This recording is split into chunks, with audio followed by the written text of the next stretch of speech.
Good morning.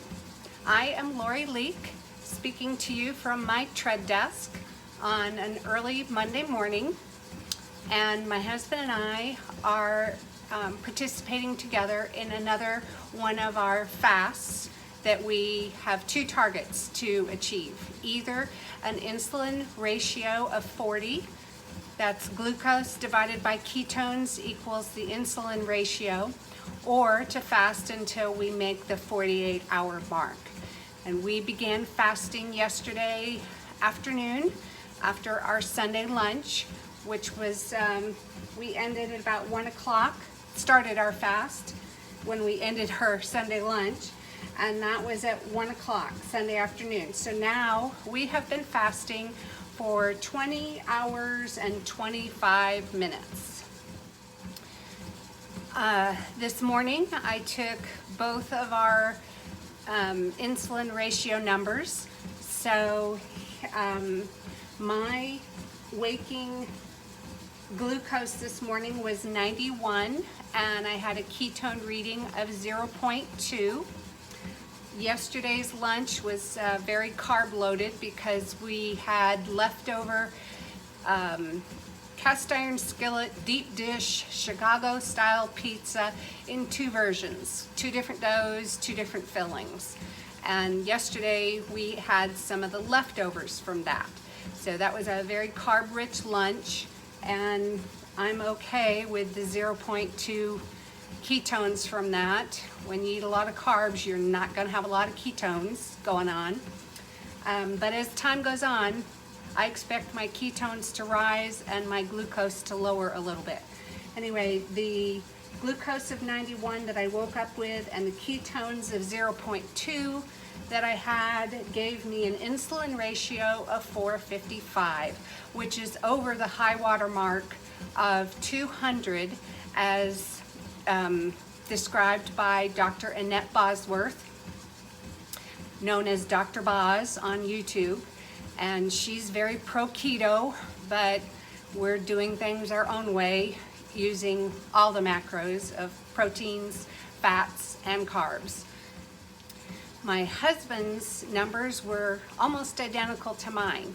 He had a glucose of 92, and a ketone ratio of 0.2. So that's pretty close to that 455. I don't have the math right in front of me, but we were both over the high water insulin ratio mark.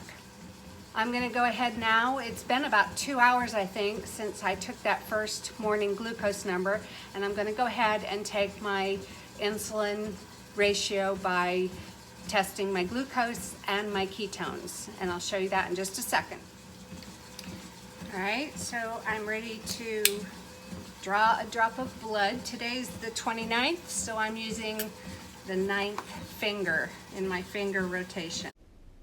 This is what it looks like when I mean that I use a finger rotation system. On days of the month that end in an even number, I'm using the fingers on my left hand for 0, 2, 4, 6, and 8. And on days of the month that end on an odd number, I'm using my right hand, 1, 3, 5, 7, and 9. Right hand has, the word right has 5 letters, odd numbers. The word left has 4 letters. So that's how I decided even and odd. The only time I run into trouble is on the 31st and the 1st of the month when they happen to fall back to back. And then I just pick another finger on the 1st so that I'm not picking on my poor right hand thumb for number 1 on the 31st and the 1st back-to-back days. Whoops, should have had the strip in for the ketone meter. So let's wipe that away and get another one. I want to make sure the drop of blood is big enough because the keto coach needs a healthy drop of blood. Okay, so now that is counting down, and I will use my Dario test strip pipette end, and let's see what we get. 0.3 are my ketones, and I've got an 85 in glucose. That's good progress. So if I do the math on that using the calculator app, getting rid of the add, I will type in glucose of 85 divided by my ketone of 0.3, hit the equal button, and my ratio is 283. That's a nice drop from when I started. So I'm happy about that, and I will test again in a little bit and keep you updated. I just remembered something. A lot of people don't know what this insulin ratio means. It doesn't mean anything in their brain unless they're familiar with Dr. Boz's teaching about the insulin ratio, but they do understand a GKI. And if that's how your brain thinks, you can see what my GKI is. All you have to do is one more step in Dr. Boz's insulin ratio, and that is to divide again by 18, and that gives me a GKI of 15.7. I would round up to 16. So just adding that information in case you are familiar with blood ketones, and you think in terms of GKI numbers. Here is a graphic to show you what it looks like to figure out the GKI value instead of what I've been doing of the Dr. Boz ratio. So the GKI value is glucose divided by 18, and that number is then divided by the ketone to get a GKI. I find it a whole lot simpler to use Dr. Boz's ratio of dividing my glucose in milligrams per deciliter by the ketones and looking at what my ratio is. And the targets I have in mind of ratios, I really don't want to be over 200 because that's high insulin. She says you have guaranteed weight loss at a ratio of 80. She says you have immune repair at a ratio of 40. And if you're a cancer patient, she likes to see you with a ratio of 20. I don't think she intends for anybody to stay at those values constantly. The body's constantly changing its glucose numbers and its insulin numbers. But these numbers she's come up with give me a way of seeing where I'm at various times throughout the day. I'm including this image to show you the graphic in the top right corner that is the Dr. Boz ratio numbers.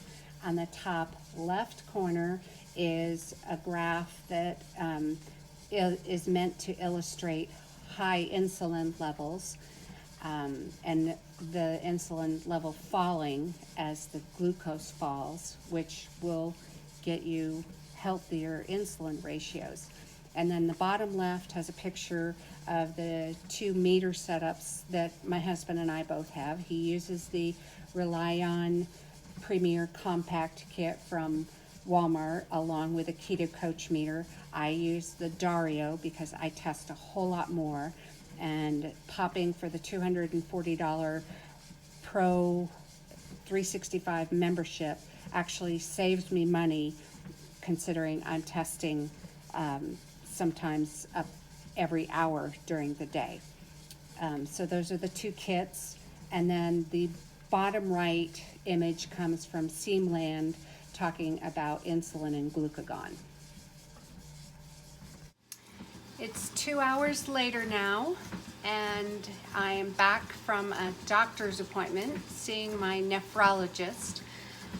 And I got really good news. All my numbers were great. I'm maintaining body mass really well, lean body mass. I've lost body fat. So I was really pleased with my appointment. And I'm going to take my blood numbers again. The last numbers I took were at 9:30, and I got an 85 for glucose, a 0.3 for ketones. That gave me a ratio of 283. I'm sort of suspecting my ratio won't be quite as good right now just because I've been burning a lot of, I feel like I've been burning a lot of energy. The excitement of the appointment, the back and forth. So we'll see. The numbers will tell the truth in a minute. But what I wanted to show you is in all of my data collection, because I just went to the doctor's office, I have this. I printed out a copy of the record that I have been keeping since I started eating by my glucose numbers.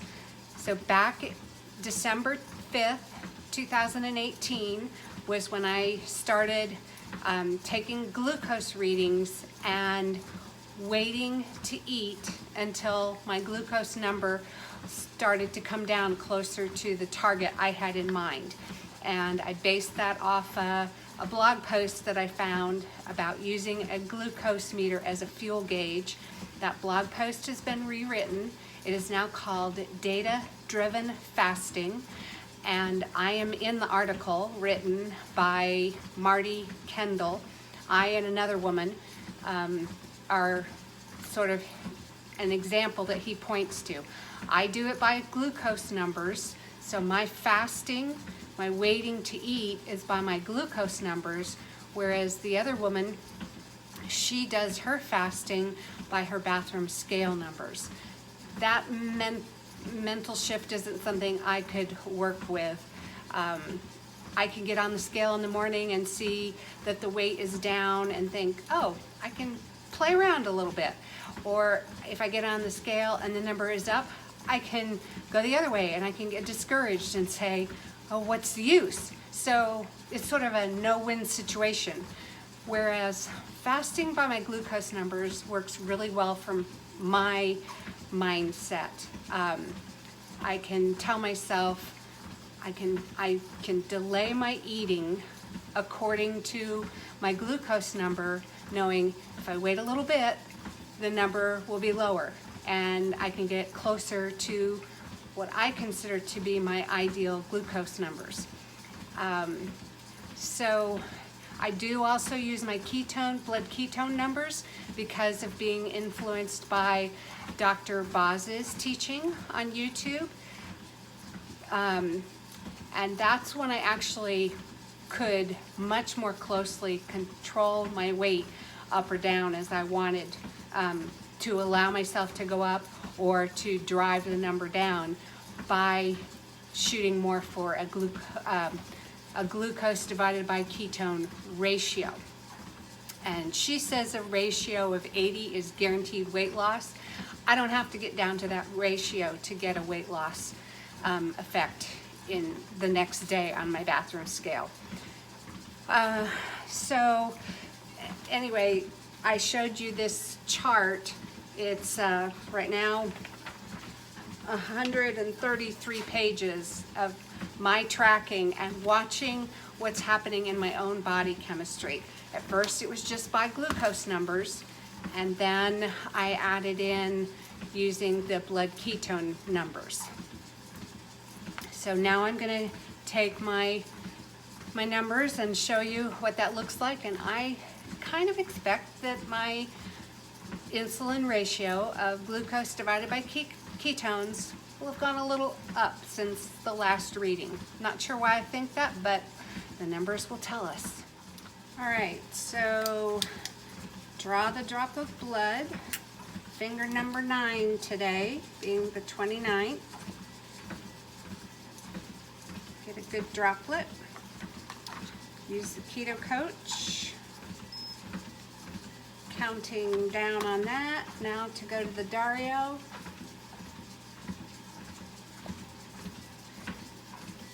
I always like the suspense of what's the number going to be.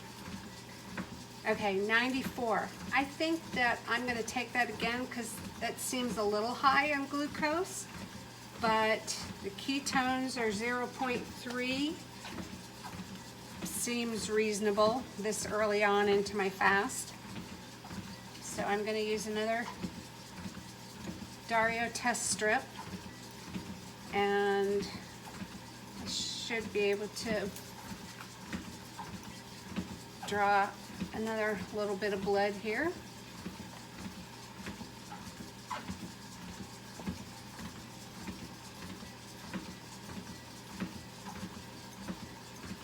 88. Yeah, that's kind of more what I expected from the last number, but since there was a range, and since I can blow through test strips, let's just see which number comes up to be a little more accurate. One more drop of blood here. Where's the tissue? Wipe that away. Okay, that seems like a nice clean drop. Did you know your own saliva has healing properties? 85. Okay, so the three numbers that I got on this sampling was, why is that not showing? A 94, which I thought was high, an 88, which seemed more reasonable based on my last number, based on the fact that I haven't taken anything in. But since there's a difference between the 88 and the 94, I'd like them to be in a little bit more agreement, and that's why I took the third number, getting an 85. So now I'm gonna figure my insulin ratio based off the 85 glucose because I like that number. 85 for glucose divided by 0.3 for blood ketones gives me an insulin ratio of 283.3, and I think that may be exactly what the insulin ratio was last time. Let me get back onto the computer screen here and see. Gotta type in that correctly. Oh. Okay, one more time. Yes, as a matter of fact, that's exactly what it was. 85, 0.3, 283. Those are the same exact numbers that I got at 9:34 a.m. And now it's 11, whoops, don't want that going in that cell. Let's go back to the chart and log these numbers. You don't have to be on, you don't have to get all that recorded. So anyway, the numbers are staying steady, but probably in the next hour I might see a little change. I doubt that I'll get down to a ratio of 40 today. So, but I'm pleased that I'm already at the 283 for a ratio. I should probably stop making you look down at the desktop to listen to me. I don't have an update on Steve, how he's doing on his fast, but probably no news is good news. It's an hour later. I took my last reading at 11:50 a.m. Had an 85 glucose, 0.3 ketones for an insulin ratio of 283. And now it is 1:06. So a little more than an hour later, I'm gonna test again. So I'm putting the stick in the keto coach meter, watching for a drop of blood. I've already got my test strip in the Dario meter. So draw the blood, get the drop, stick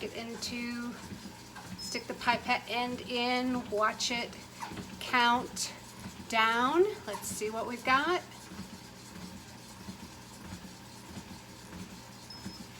.4. So I'm going up in ketones. Oh, I shouldn't have done that. I still have a drop of blood to give to the Dario. Mistakes are made all the time. Okay, I'm still able to draw a drop of blood. Let's see what I get for glucose going into the pipette end.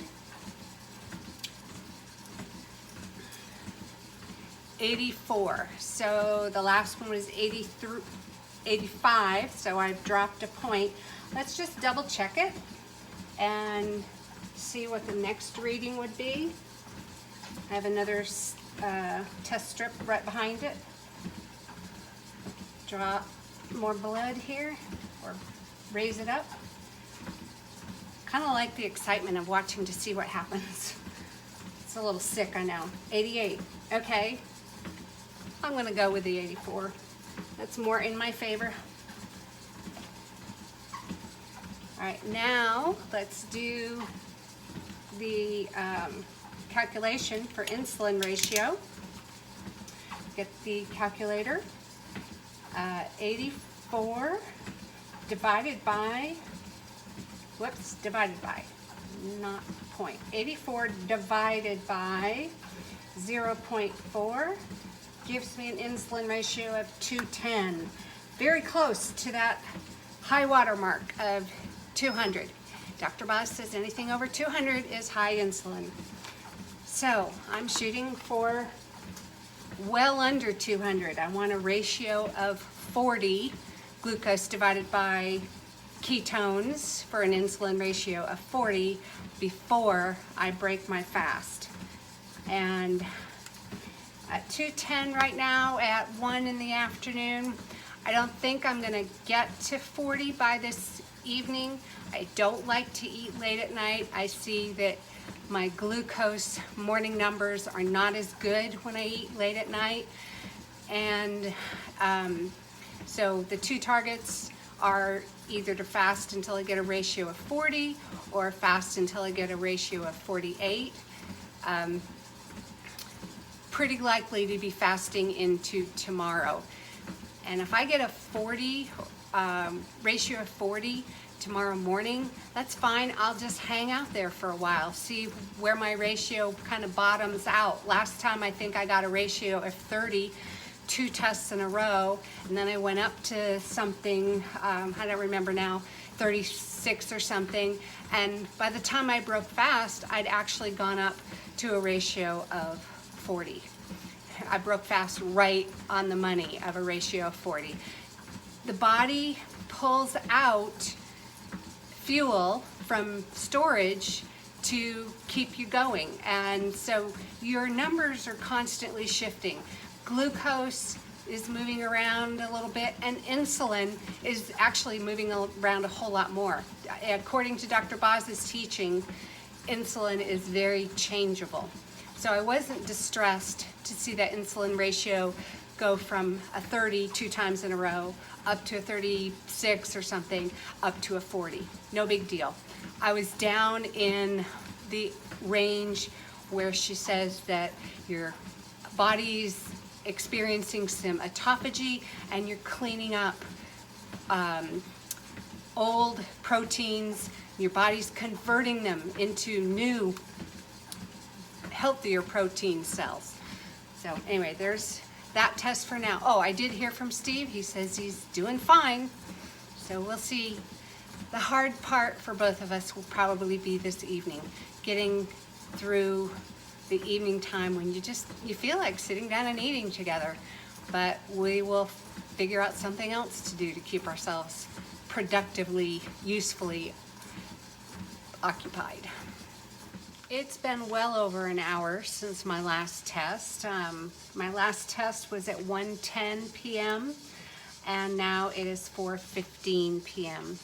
I ended up having a very pleasant, unexpected call from an kind of an old friend that has reached out a few times through the years, and she wanted to talk about this blood stuff.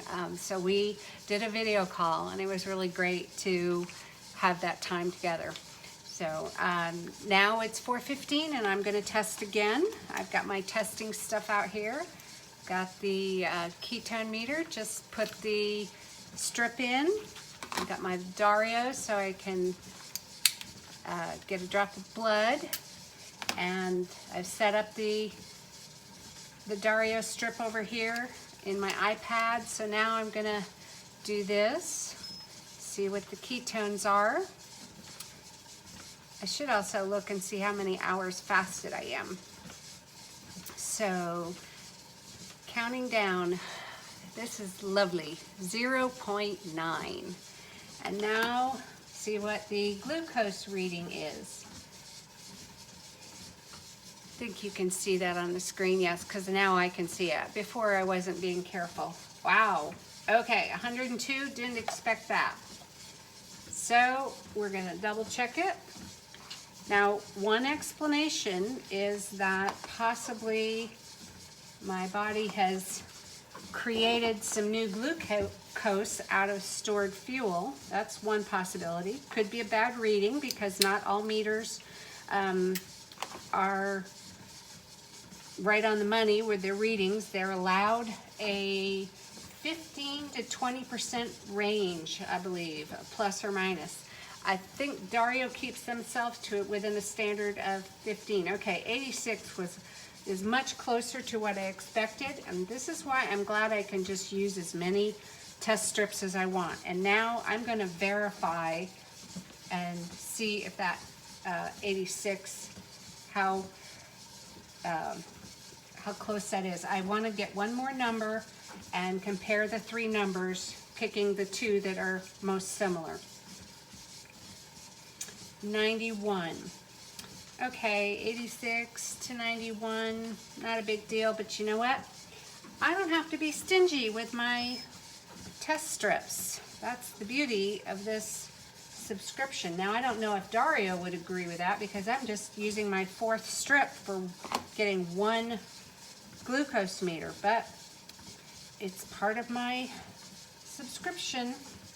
Plus, I tell just about everybody that will listen to me about this Dario, if they're doing frequent testing, then the Dario is the way to go, because at 18 cents a test strip for the Rely-On Premier Compact Kit, that adds up to $240, you know, not too far into the year with frequent testing. Dario is working much better on my pocketbook. So now I'm going to look at the numbers. I had that first one, 102, surprised me. Now I'm going to show you, you can just get rid of bad numbers, and I consider that a bad number.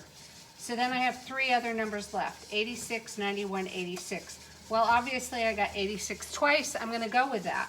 So I'm going to get rid of the 91, and I'm going to get rid of, now I have 286 at 4:16 p.m., 4:17 p.m. I'm just going to wipe it out, because one of the things that Dario does is it also gives a, let me see if I can go back here. How do I'm trying to remember how to go back.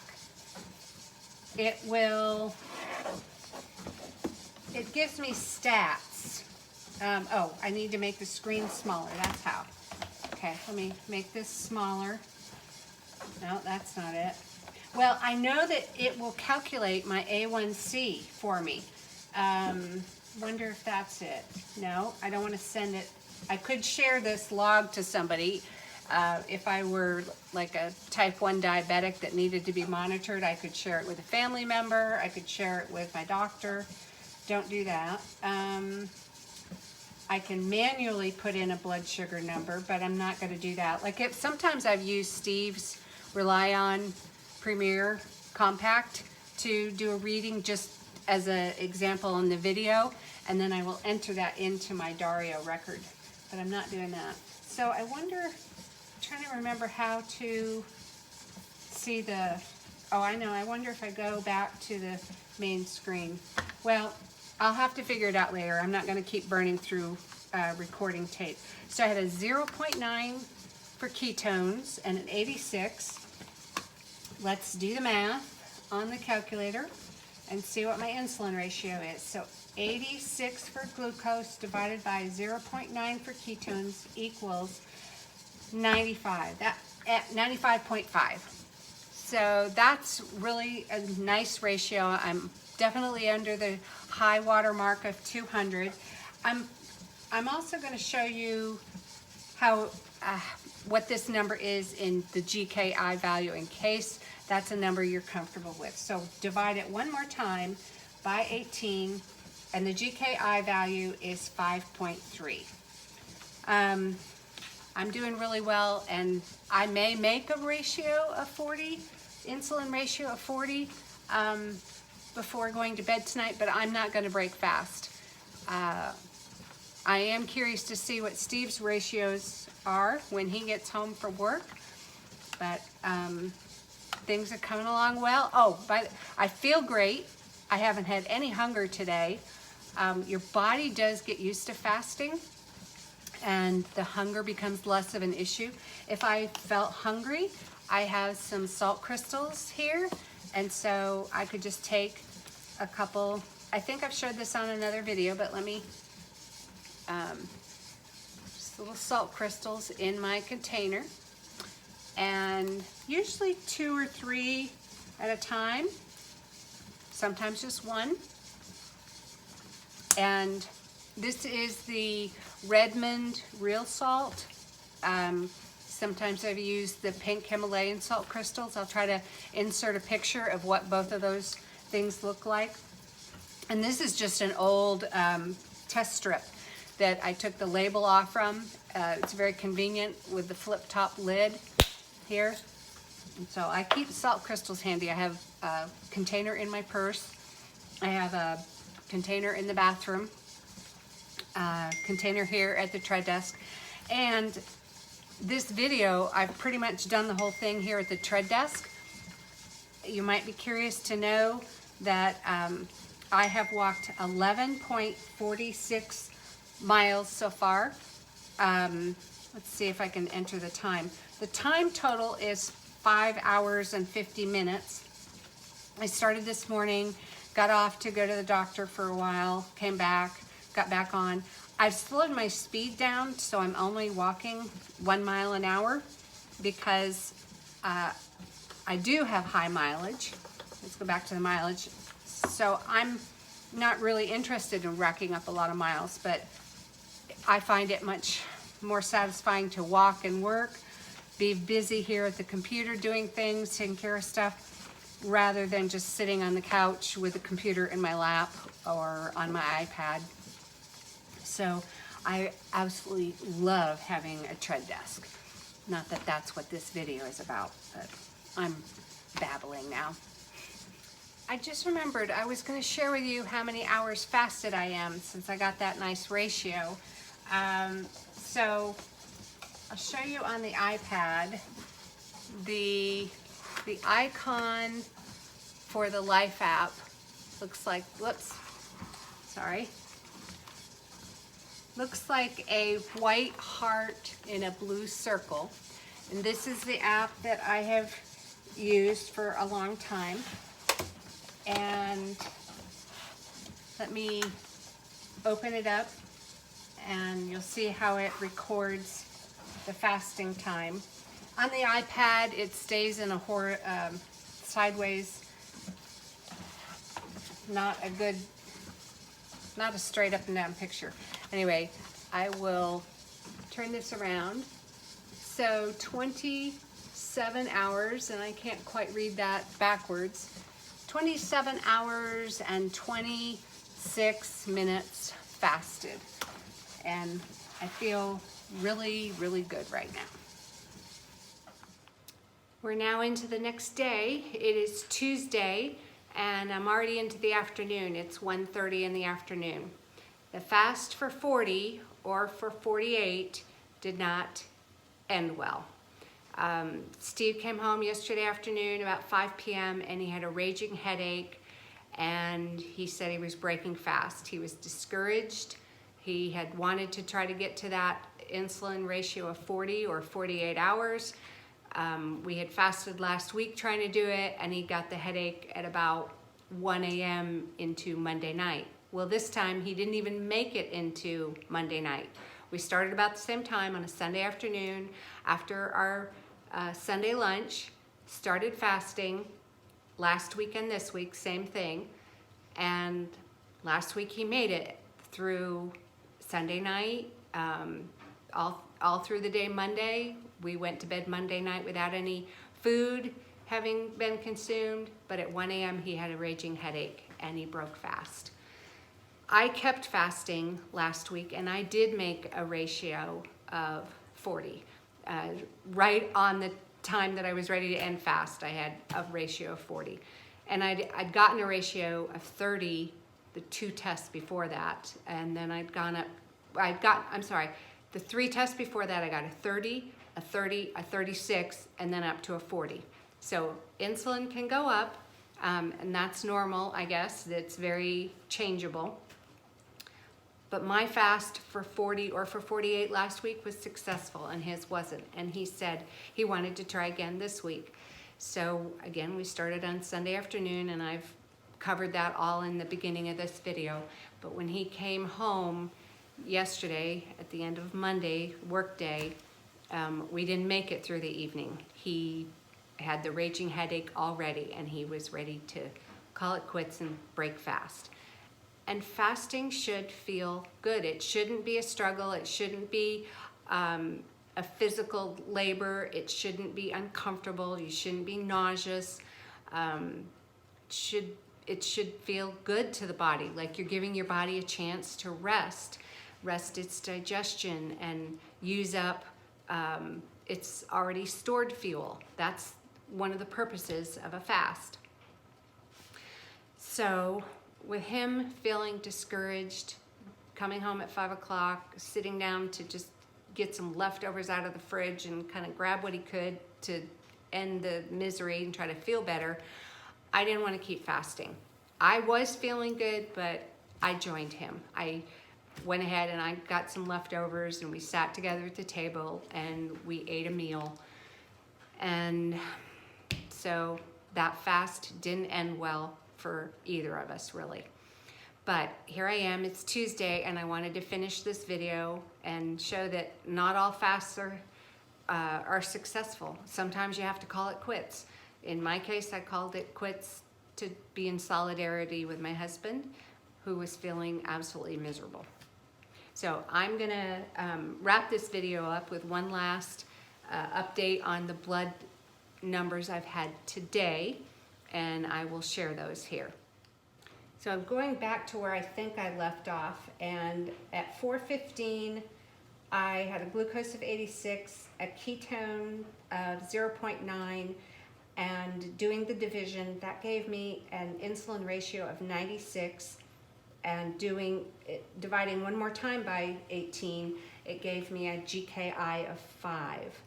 Then when Steve was home and I had made the decision I was going to join him in the breaking the fast and sit and have dinner with him, I took my measurements at 5:26 p.m.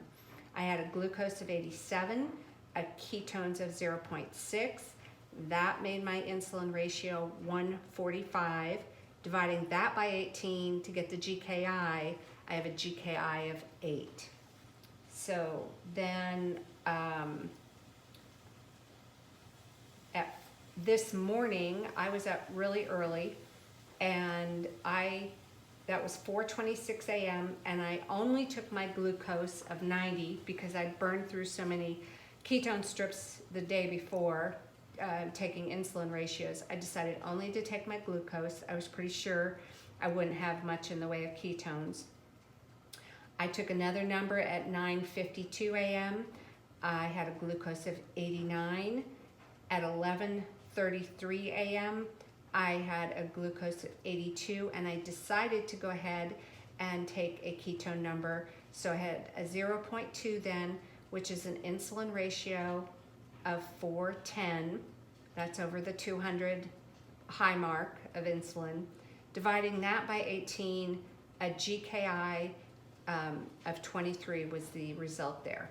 So now I'm going to go ahead and take my glucose number because I'm ready to break fast today. I'm just going to do my regular kind of one meal a day, and I'm ready to eat. So let's take the glucose number with the Dario.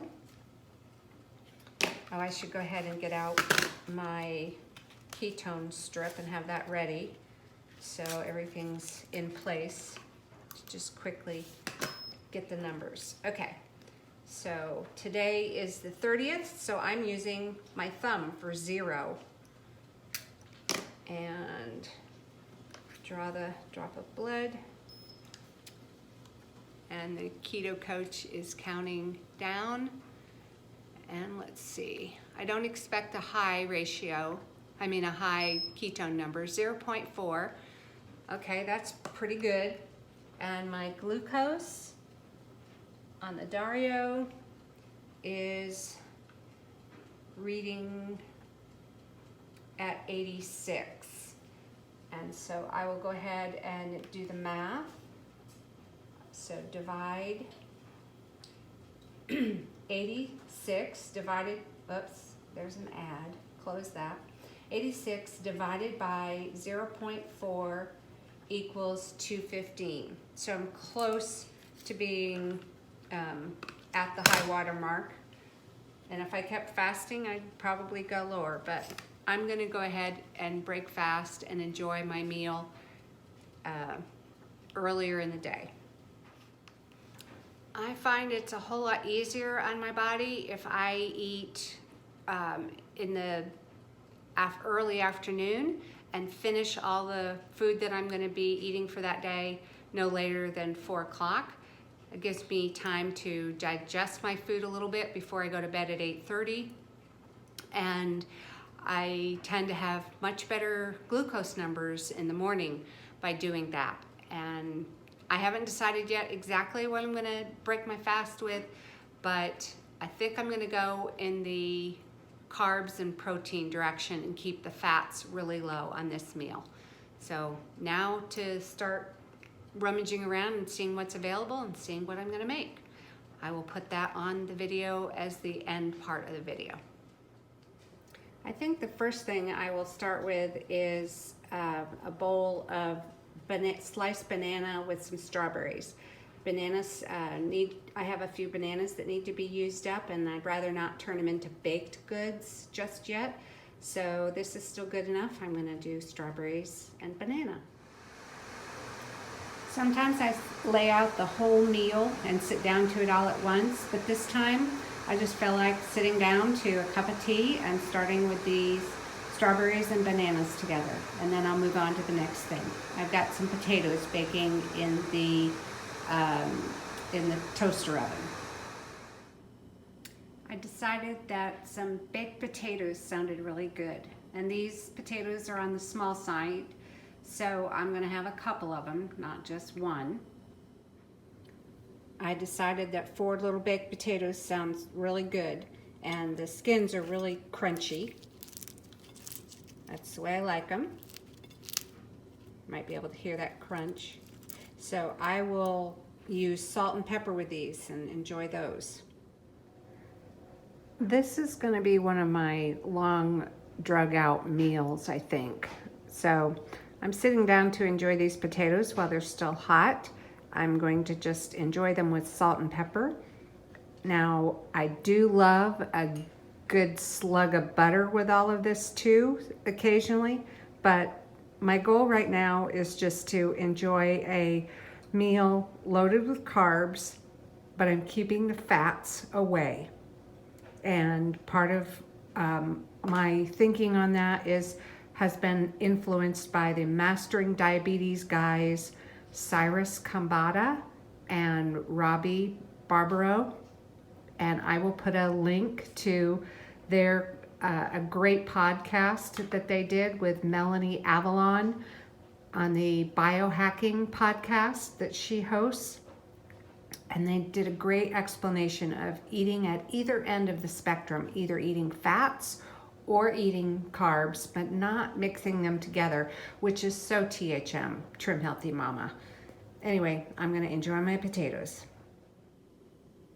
I have decided to turn these 4 cans of albacore tuna into a smokin' chipotle tuna salad. I had a box of salad in the refrigerator. I made salad a couple days ago, and what I did was I made up a big batch of it, and then I put layers of paper towel between it so that it would last longer and not get slimy. So that's the salad that I'm going to use as part of this smokin' chipotle tuna salad, and it is a recipe that is in the Trim Healthy Mama Table Cookbook. I'll put a link for the cookbook, and it's on page 269, but I can't share the recipe. It's copyrighted, so the best I can do is just link the cookbook there for you. I just put the ingredients together for the dressing, and what I did was I made a quadruple batch of it, because although I'm not going to use all this dressing for my lunch and for Steve's dinner, I love this dressing, and it's considered a fuel pull dressing if you keep your portions small enough, because it uses MCT oil, which is a very fast burn oil or fat in the body. And so since I'm focusing on carbs today, I don't want to have a lot of heavy fats in my meal. So this fuel pull dressing works really well. And a fuel pull in Trim Healthy Mama terms means that you are asking your body to pull the fuel from its own stored fuel instead of you putting it in your mouth through the carbs or the fats. Now, obviously, I am using carbs for my fuel today, but I don't want to load fat on top of that. I'm just trying to focus on using the carbs as my fuel, and because this has a small amount of MCT oil in relationship to the other ingredients, it's qualifying as a fuel pull dressing. Quick change in plans. I had out the cans of tuna, and then I realized that I had pulled out some chicken the other day to thaw, and I realized now I need to use the chicken. I don't want to be wasteful, so I'm shifting, and the chipotle tuna, smoking chipotle tuna salad is going to become a smoking chipotle chicken salad. I'm gonna cook these in my little griddle thing, and those are gonna be the protein for the salad.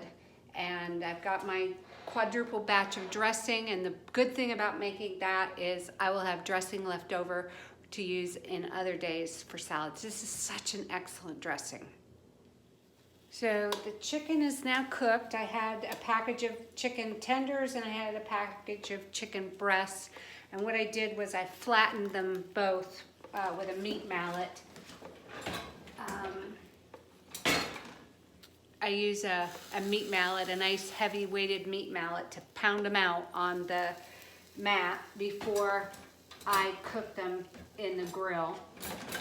Let's get that put away. And then I looked over at the vegetables and saw that I had an eggplant to cook, just one eggplant, so I decided to slice it up, and that is cooking in the grill. You can take a peek at it. It's coming along nicely. I want to get it softer.